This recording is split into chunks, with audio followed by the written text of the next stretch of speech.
Hey guys, I hope you're doing well today. So this is going to be something different. I'm going to continue reading the book that I did start reading a while ago called The Jack the Ripper Companion. And it's like literally an oh my god, encyclopedia. It's a really, really, really big book. So to get through it, I think what I'm going to do is try and upload a video every day. Just so whoever was listening along can kind of finish it. Because I did stop it. I don't even remember why, but... So I'm just going to read. Right now we're on chapter 12, and we are on page 296. So this one is about more on rewards and October precautions. There's a file cover dated 6th October 1888 about rewards in the Secretary of State's letter of 7th October 1888 about the state of the investigation. It was stamped at the Home Office, October 88. Received from the department number 849301B/9. Date 6th October 88. The Commissioner of Police. Whitechapel murder rewards. In the margin it says, see within memo, dated 1st October, gives the opinion that, though possibly the offer of a reward would do no good, yet it could do no harm. The question now turns on a matter of policy, as if fresh murders were committed, the public at large might make such an outcry that it might affect the stability of the government. If a reward is offered, it should be large. Then it says minutes, period. See long reply from S of S within date 7th October 1888. There then follows a memo, dated 10th October 1888, Home Office, Whitehall. Sir C. Warren, 10th October 88. Answers to questions in my letter. Number 1. No police have hardly commenced. 2. No information beyond an anonymous letter is now being dealt with. 3. This is a unique murder and not the same category as the other crimes, but no special circumstance. This is followed by Secretary of the State's letter of 7 October 88 on Home Office embossed header paper, Department of State, Home Department.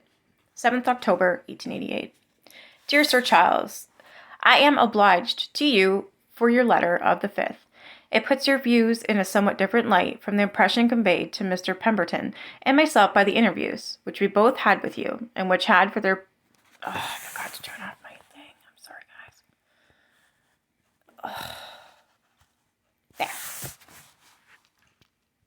And myself by the interviews which we both had with you, and which had their principal object to elicit your opinions on the whole subject of these terrible Whitechapel murders more fully and effectively than if you had been consulted by letter.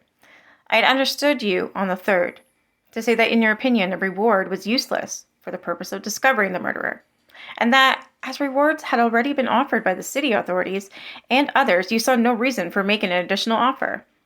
I gather from your letter that although from a police point of view you have no reason to suppose a reward would it do any good, yet you are disposed to think that the offer of a very large sum, coupled with a pardon to accomplices, might possibly produce some effect, and that, at any rate, you think such an offer would have been, and would still be, a politic step in order to allay public feeling.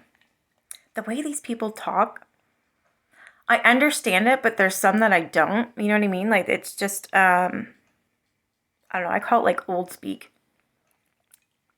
Plus they're British. They're a bit different from us, but... Some of the words I still don't know. That's why I usually ask you guys.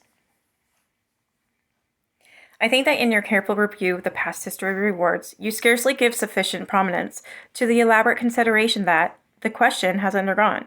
Since 1884, there have been repeated, and I believe, uniform decisions by Sir W. Harcourt, by Lord Cross, and by Mr. Childers, refusing to offer large rewards in the serious case on behalf of the government. These decisions were arrived at after careful consideration, consultation with the Treasury solicitors, and with the head of the police in Ireland, as well as in England. The late commissioner on one occasion reported to Lieutenant Cross that the offer of reward and free pardon has never produced any information, and in one case nearly caused serious trouble. Beyond satisfying the public in some small degree, the commissioner thinks the offer of reward is useless, and should only be made under some special circumstances. This series of decisions cannot be ignored, and there is much force in the observation made by Sir W. Harcourt in one of these cases that facilitation of policy in such a matter would be a great sign of weakness and feebleness of administration. Me, myself, I disagree. I think they should offer a reward. Money talks. It always does, but apparently they don't see it that way. However, there may be exceptions to every rule, and I should not shrink from incurring the reproach of facilitation and feebleness if I thought I could thereby really assist in unraveling these dreadful crimes, but before taking any new departure. I should be glad if you would assist me with definite information on one or two points. This really does go through every little detail. Run-on sentences, discussing the same exact thing in every paragraph. Like it's a hard read, and it does get boring. But I'm gonna do it. I don't like starting things and not finishing.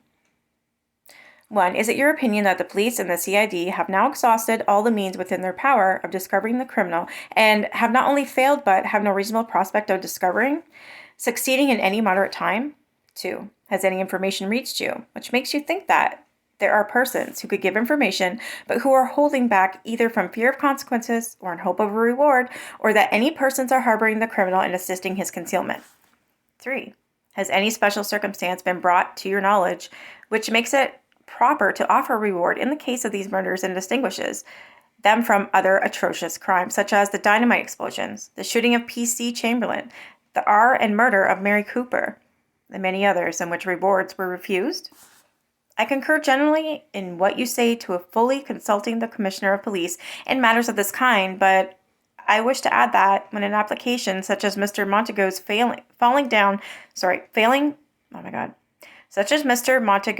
falling within a known general rule of practice, if forwarded by the Commissioner without any recommendation or suggestion of his own, it is natural to conclude that he sees no reason for departing from the general rule. Yours truly, H.M. A lot of this, too, there's missing letters in their words, and they spell things completely wrong. That's just how it was back then. So some of it's hard to read.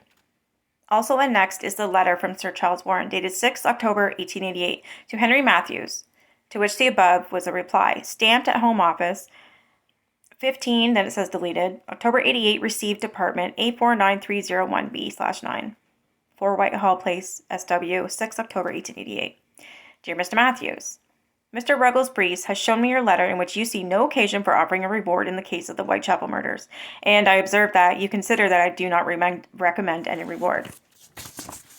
I do not know that there is really any difference of opinion as to what actually occurred during the last few days, but still, as it is a very important subject and there may be some misconception about it, I wish to put in writing what my view is.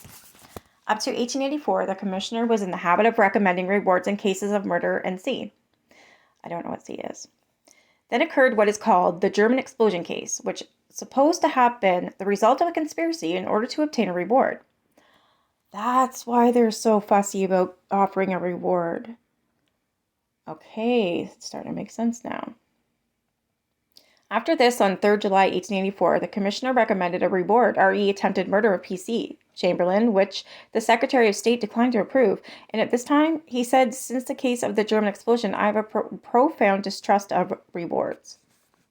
At this time, the view of the Commissioner and others at Scotland Yard was that although a reward might not offer inducements, which are likely to be accepted with a view to giving information, the offer of a good reward assists the police by calling attention to the subject. On the 31st of July, 1884, the Commissioner said in the face of Sir W.M. Hancock's memo, I think we had better discontinue recommending the offer of rewards except in special cases. But wouldn't the Jack the Ripper case be a special case? I mean, come on, the man literally is a ripper.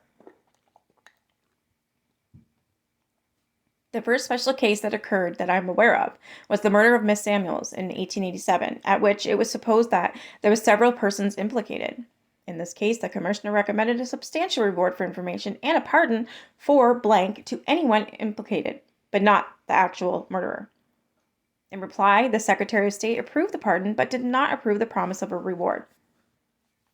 Since then, the view of the Commissioner of Police and of other police officials has not in any way changed, and is shortly that in special case rewards would undoubtedly be of service. With regard to the Whitechapel case, there's simply the general view applicable to all cases, that Though there may not be no reason to anticipate good results from a reward, still that is not likely to do harm and may possibly do good.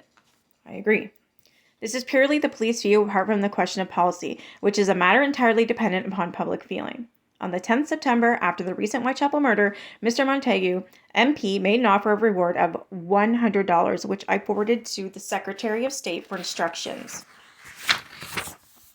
My opinion was not in any way asked on this subject, but I received in reply a decisive and distinct answer from the Secretary of State. The reply dated 13th September was, had the Secretary of State considered the case a proper one for the offer of reward, he would once have offered one on behalf of the government, but that the practice of offering rewards was discontinued some years ago because experience showed that in their general effect, such offers produce more harm than good. And the Secretary of State thinks the present case, one in which there is special risk that the offer of a reward might hinder rather than promote the end of justice. They really go over this, eh? I was thus distinctly informed that the Secretary of State came to conclusions upon these special cases without consulting the Commissioner. Subsequent to this, on the 14th and 17th September, I saw Mr. Pemberton while discussing matters generally, and that I had no reason for supposing that an offer of reward would throw light upon the murder. At the same time, I may observe that I did not consider that I was in any way consulted upon the subject, because the Secretary of State had already given his formal decision in writing, and I should have expected that my opinion, if asked, would have been asked for in writing also, and before the decision was given. When I saw you 3 days ago, I gave the same opinion, that from a police point of view, I had no reason for supposing that a reward would do any good, but that it could do no harm and might do good. But as a matter of policy, I thought that a reward should have been offered to ally the public feeling, but that as a reward had been offered by the city police. It was really entirely a question of policy. Oh my God, they really run this to the ground. This is what I mean by it gets boring. It's like, okay, I get it. I really get it. Like, I get it now. The aspect of these cases from a police point of view changes from day to day. Seeing that the city reward of $500 has produced no effect, the question naturally is the offer of a reward useless, or has not a large enough figure been quoted? In pursuance of this idea, it seemed to me that possibly an effect might be produced by the offer of a large reward, say $500, and the grant of a pardon to any accomplice not being the actual murderer. In this particular case, I think that it's in your decision entirely a matter of policy.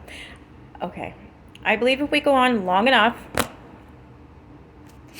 we can eventually work this case out. But the British public is proverbial, impatient, and if other murders are of a similar nature take place shortly, and I see no reason to suppose they will not, the omission of the offer of a reward on the part of the government may exercise a very serious effect upon the stability of the government itself. In conclusion, I cannot help feeling that in matters of this kind, the Commissioner of Police ought to be fully consulted, unless the Secretary of State is quite prepared to state in Parliament that he acted entirely on his own views without consulting the Commissioner. I write this now in order that it comes to a question in Parliament. You may be enabled to say that, from a police point of view, the Commissioner had no strong opinion as to the necessity for the offer of a reward at the time you authorized the letter to be written to Mr. Montague. But at the same time, I wish it to be understood that a question of policy with which you may perhaps think I have nothing to do, I certainly think a reward should have been offered. Please tell me this is it. Oh my God. Oh, it's not. Yours truly, Charles Warren. There's a file cover and it's dated 13 October 1888. Stamped Home Office 15 October 88. Received Department Number A4930B/10. Date 13th October 88. The Commissioner of Police. References NC. Whitechapel Murder Reward. Reports that offer inquiry into the divisions, Mr. Anderson himself are of opinion that a certain hope of gain is a powerful motive with ordinary people to give information. In the margin it says 9 minutes. Then it says, confidential and pressing. The letter does not answer categorically the 3 questions in SS letter of the 7th instant, 15 October 88. Mr. Matthews.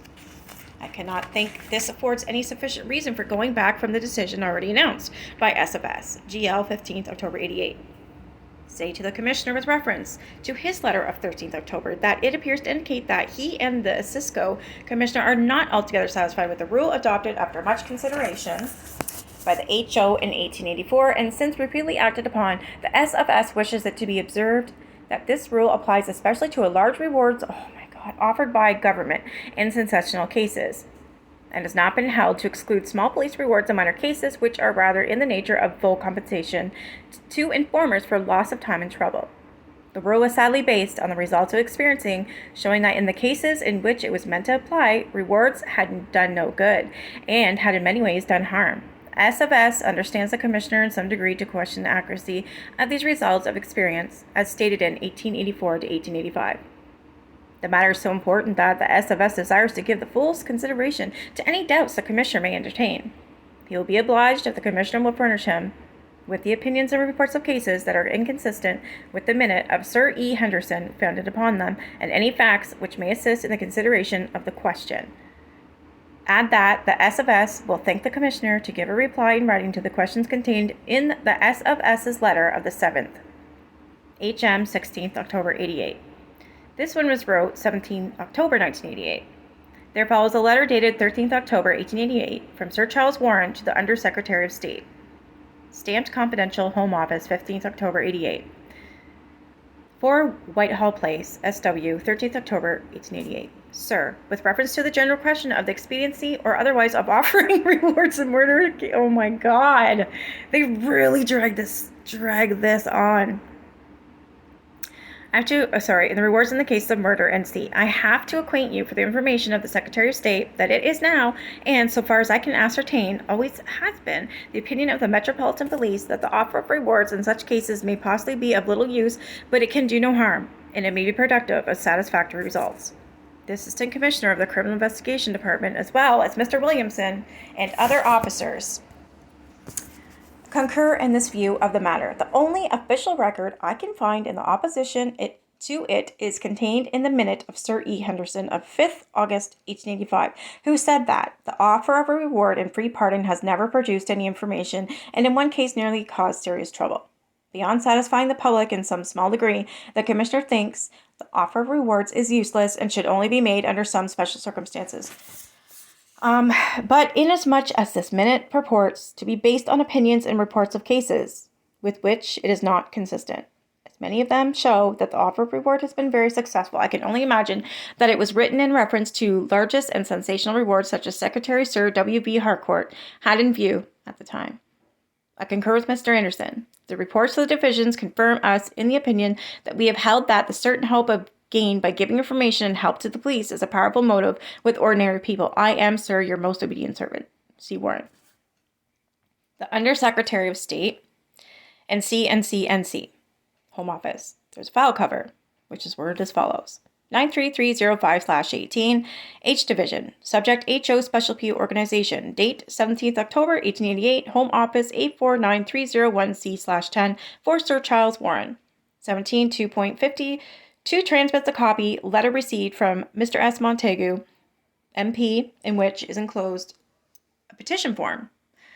Tradespeople of Whitechapel who pray that the police of the district may be largely increased in order to remedy the grievances complained of in the petition, and also to remove the feeling of insecurity which is destroying the trade of Whitechapel. ACA CW 171088. Chief Constable, see report. Pressing JWR 181088.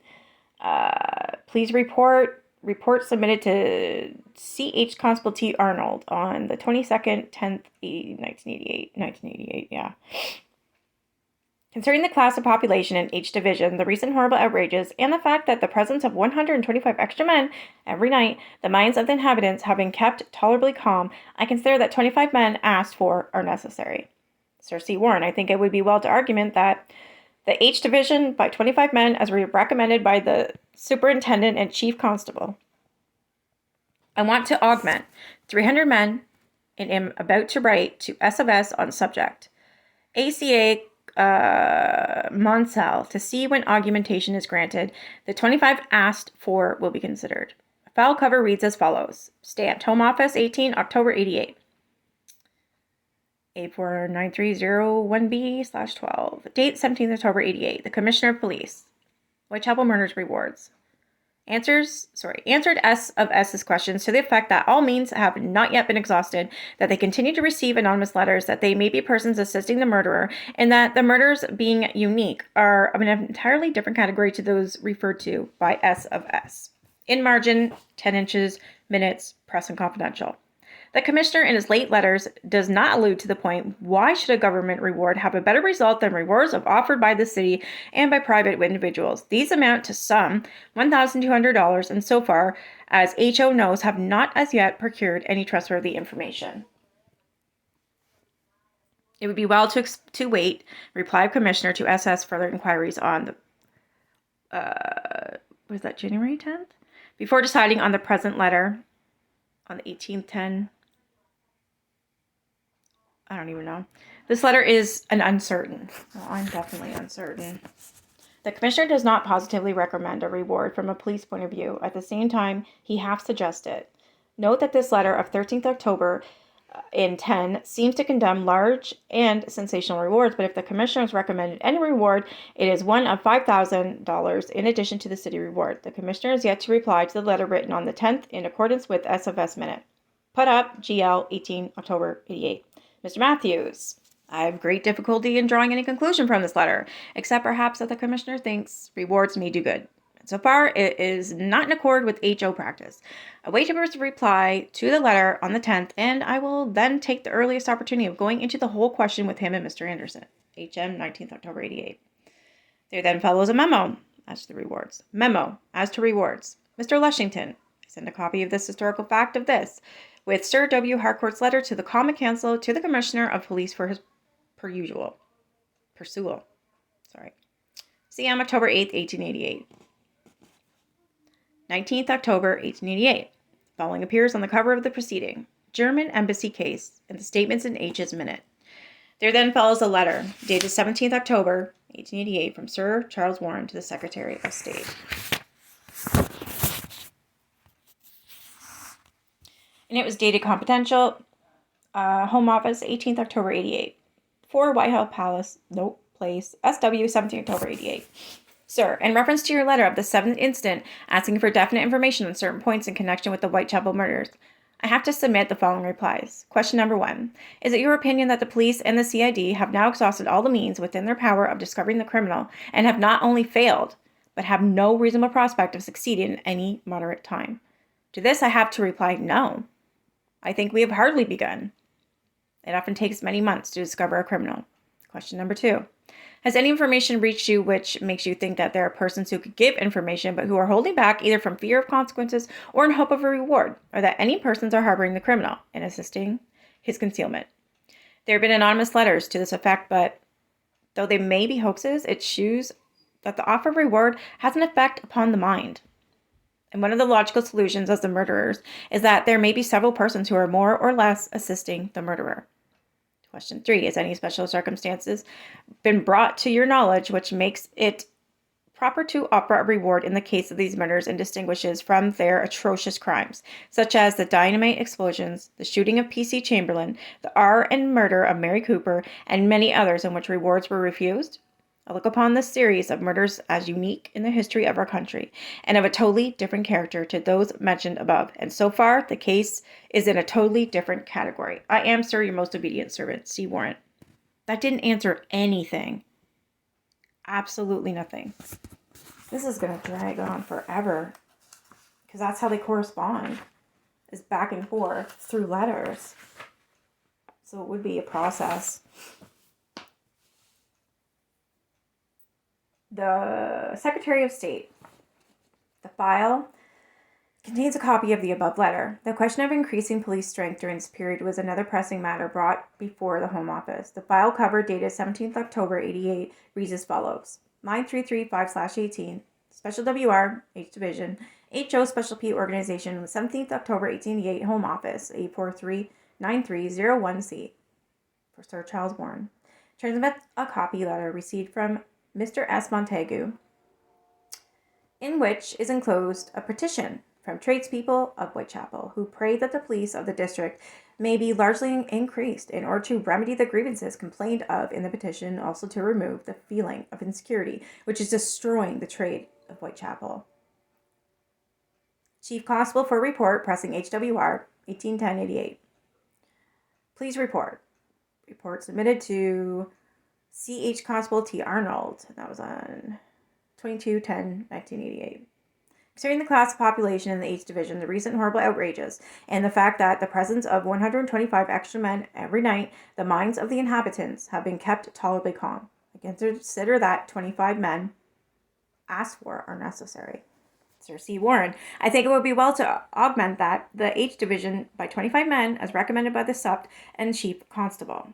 I want to augment 300 men and about to write to SFS on subject. When augmentation is granted, the 25 asked for will be considered. The petition from the traders is the next and is as follows. Samuel Montagu. To the Right Honorable the Home Secretary.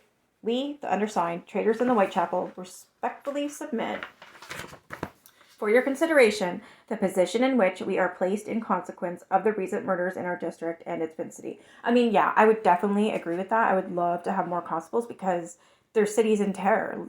Jack the Ripper is literally killing people. Everyone needs protection. For some years past, we have been painfully aware that the protection afforded by the police has not kept pace with the increase of population in Whitechapel. Acts of violence and of robbery have been committed in this neighborhood, almost with impunity, owing to the existing police regulations and the insufficiency of the number of officers.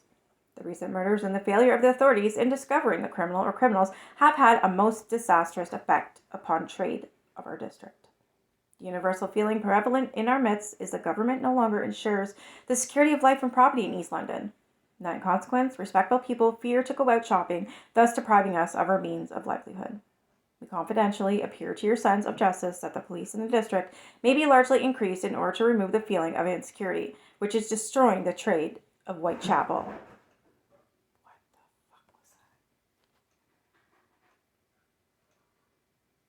was that? Okay. Well, on that note, I'm going to end because it's been like a half an hour.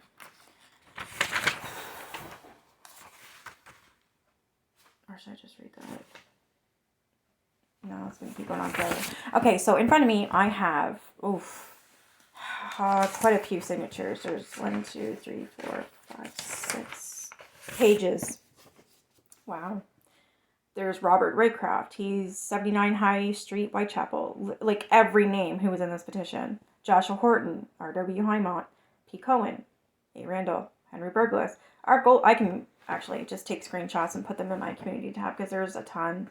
And they're all Whitechapel Road. Holy crap. Whitechapel Road or they're High Street, Whitechapel. Wow. This one's different. Royal Pavilion Theater. Commercial Street. Great Alley Street. Church Lane. Oh, it's all Whitechapel though. Wow. A lot of signatures. They were scared. This is followed by a letter from Godfrey Lushington dated 22nd October 1888 to the Commissioner of Metropolitan Police, Whitehall, 22nd October 88. Sir, I am directed by the Secretary of State to transmit to you herewith copy of a numerously signed petition addressed to Her Majesty the Queen. Wow.